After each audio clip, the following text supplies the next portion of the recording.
So today I'm going to make a brie and bacon gratin, which is actually, courgette brie and bacon gratin, which is actually a bit of a risotto. I'm going to go through the ingredients and talk about what a risotto is, but it's got sliced brie on top and slices of courgette through it, which you could change to other ingredients as well if you don't have. So what we've got is courgettes. I'm going to be doing about half the recipe today because there's just two of us. So about 300 grams of courgette, which is just one of these actually, so one big courgette.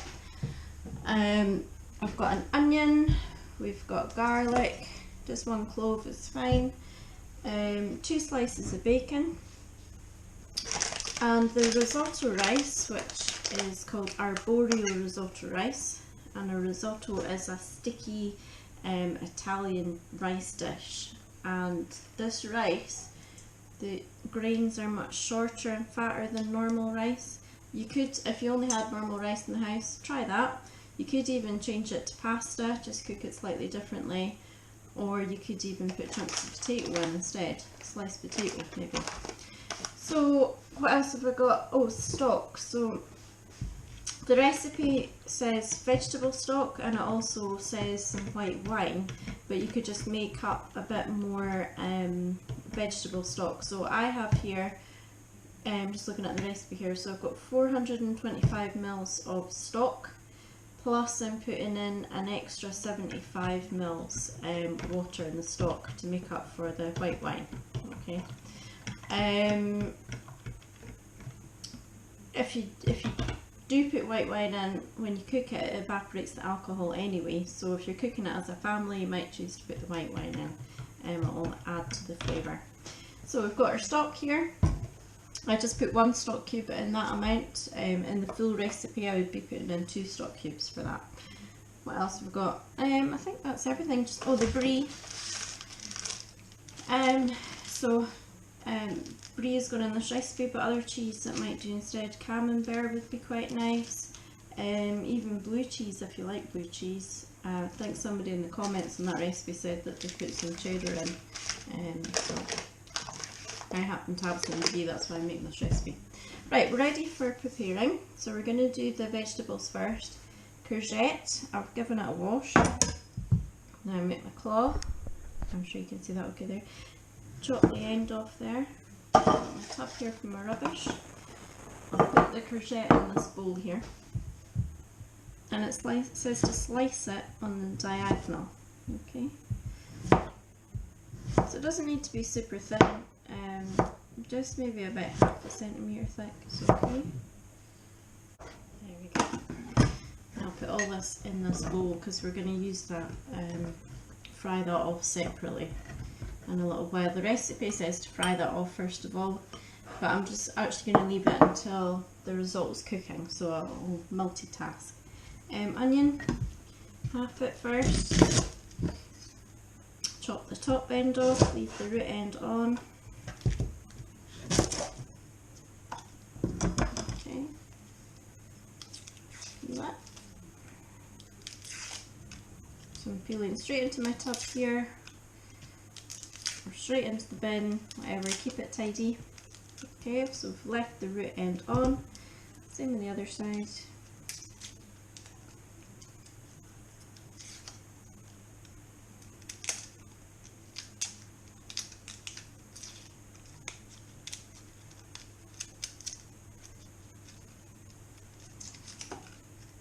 With the BBC recipes, it tells you how the vegetables should be prepared in the ingredients section rather than including it in the method section. So I always go through the ingredients first and get everything done. So it says chopped, so at school we tend to say diced. So just like normal, we're going to make a bridge.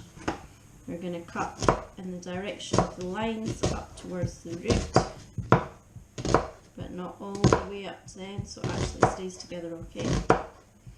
Nice and close together. Okay, so it's staying together, it's not falling apart. Now we make a claw and we cut in the other direction.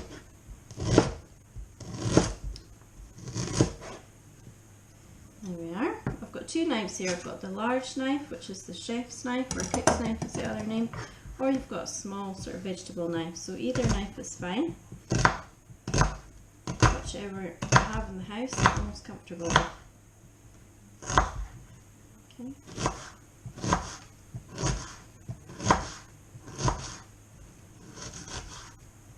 The most important thing is to make sure that they're not blunt and actually go through the onion. There. Now, this is getting cooked at the same time as the bacon, so I'm just going to put it on the same plate as the bacon. We don't need to worry that it's cross-contamination because it's all getting cooked in the pot together at the same time. So it'll be okay. I'll cut up the bacon in a minute.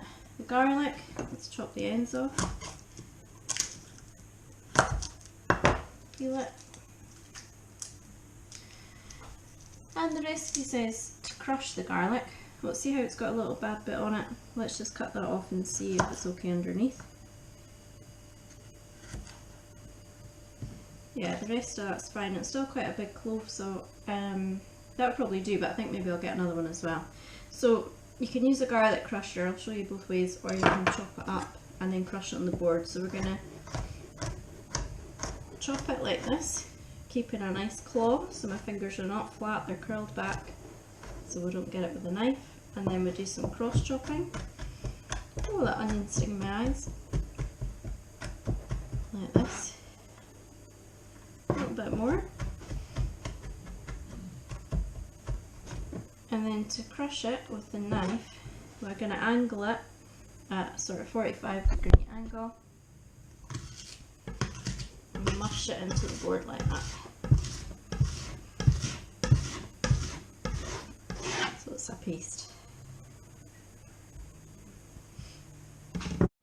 So the other option is the garlic crusher, if you've got one. Chop the ends off, peeled it, put it through, give it a good squeeze, and then scrape it off onto your plate.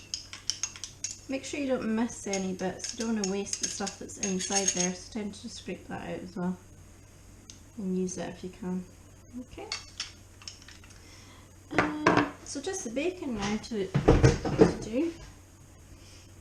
So if you have separate chopping boards at home, you can use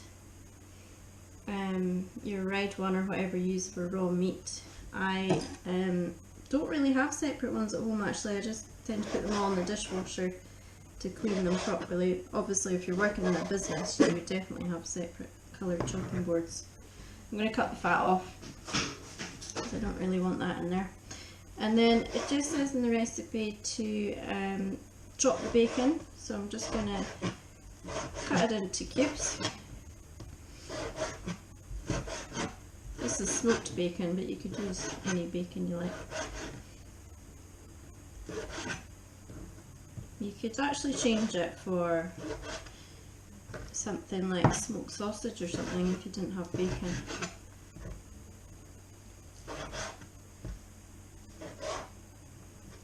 That'll do. It's a fatty bit, I'll get rid of that. Onto my plate with the onion and garlic. Okay, so I've got everything ready now. I'm going to wash up a little bit here and get ready for cooking. Okay, ready for cooking. I'm going to put a little bit of olive oil in my pot here. About a tablespoon, and I've also got a frying pan here which I'm going to cook the courgettes in, so I'll put about a tablespoon in there as well. I'll do that once this is cooking. Okay, so let's get the oil heated up.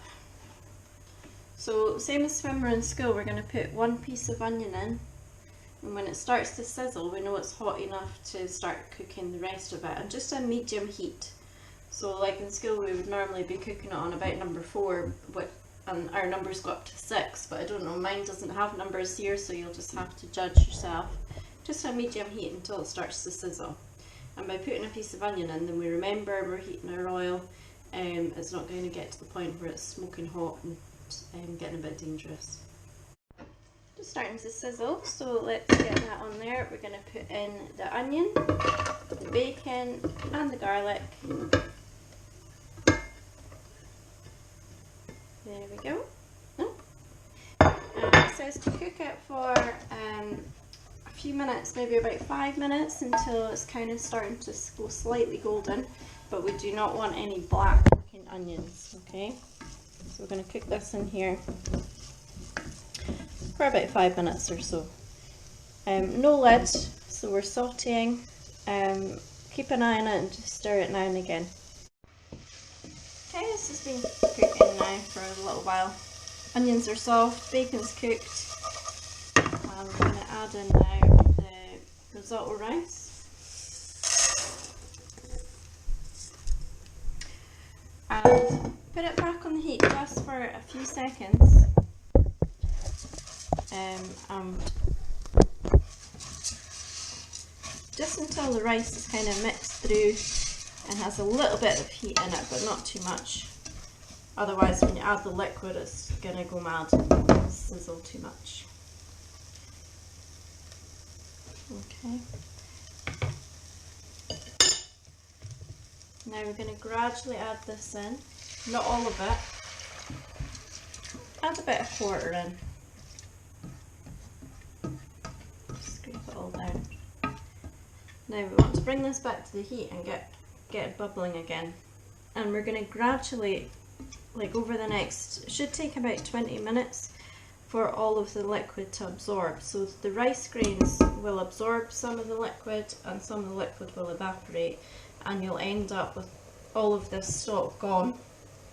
There shouldn't be any liquid in it by the time we're finished. At that stage, that's just a nice bacon risotto, and you could put anything in here. You could put chicken in it instead of bacon, you could put different vegetables in, and then you just cook it, and then to serve it just put a bit of grated parmesan or cheddar over the top or something like that. But we're going to be making it into this gratin for this recipe. Okay, so sizzling away, simmering away. Turn it down a little bit now, and then just gradually add a little bit more stock as we need it. Okay. Now we'll put this to the back of the cooker actually, because meanwhile we're going to fry up the courgettes as that is cooking. Alright. Put that there, and then I'm going to move over the frying pan. Let's get that back on there.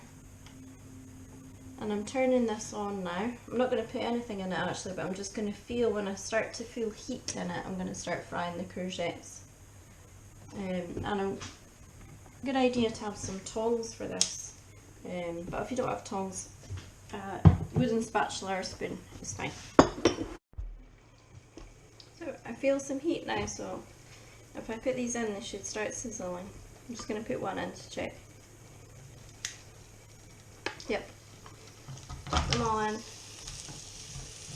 we're going to fry these around until they're nice and golden. Courgettes are fried away nicely. I'm going to add a little bit more stock here to keep that cooking. Just have a little look. Just keep turning them over now and again until we get a bit of colour. See, that's what we're looking for, a nice kind of golden colour on them. These look nice and golden now, so I'll take them off the heat. Risotto's still simmering away. So with your risotto, don't have it too hot. I've got mine halfway on the heat, and it shouldn't be brown at all. So it's just, see how most of the stock is starting to evaporate. So it's getting thicker, but the rice is still hard. If you're not sure, taste it and you'll see it's still hard. So I've still got about a quarter of the liquid left. I'll just tip it all in now actually. So it looks watery again, but that'll evaporate and thicken up. The risotto's taking ages to cook, so I've washed the dishes and now I'm scrubbing the inside of the oven door. Okay, so this is ready. I've tasted it, made sure that the rice is soft, and see if it needs any salt or pepper. Now mine definitely doesn't need any salt. It's actually quite salty with the bacon and the stock in there. So that's the kind of consistency we're looking for. The rice is soft, the liquid's pretty much gone, but it's not too dry. I'm going to add a little bit of pepper actually, although it doesn't need salt, it does maybe need a little bit of pepper. Okay, and then the recipe says to fold in the courgettes. So put that in. in. Just lightly mix it through. Don't want to break them up or anything. Okay, and let's get the grill on. Now, obviously we all have different cookers at home. So mine is like a all-in-one grill and oven. So I'm going to turn, first of all, make sure that the shelves are right. So I've got a bit of space here. I've got my grill rack. I know it's not very clean, but never mind. Grill rack's on the top there, but I've got space for my dish. So I'll take that out just now. And for mine, I am turning it round to the one with the wiggly line on top. So there's either the wiggly line or there's wiggly line with fan, and it doesn't really make much difference on mine. The fan just helps circulate the air a little bit more, whereas just the wiggly line is just the grill. So maybe leave it on that. Now on mine, I don't need to put the temperature, it's already setting the temperature, but some of you might need to turn the temperature up as well. Some of you might have gas grills, and you might need to ask someone else at home how to work the grill if you're not sure. So while that's heating up, I'm going to put my mixture into my oven dish here. So anything that can go into the oven or onto the grill.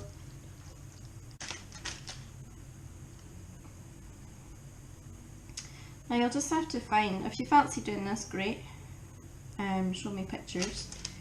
If not, just find recipes that you have stuff in the house for. Anything that you do at home will be great to help develop your skills. So whether it's slicing, dicing, peeling the veg, anything at all, help out at home will make a difference. It all depends what ingredients you can get. Don't be going out to the shops unless you have to. So just see what you've got in the house, which is what I've kind of done with this, because I had brie in the house, I had the rice in the house, and I had courgette, so it was perfect. I had bacon in the freezer. Okay, so we'll put this under the grill now for 5 minutes or so.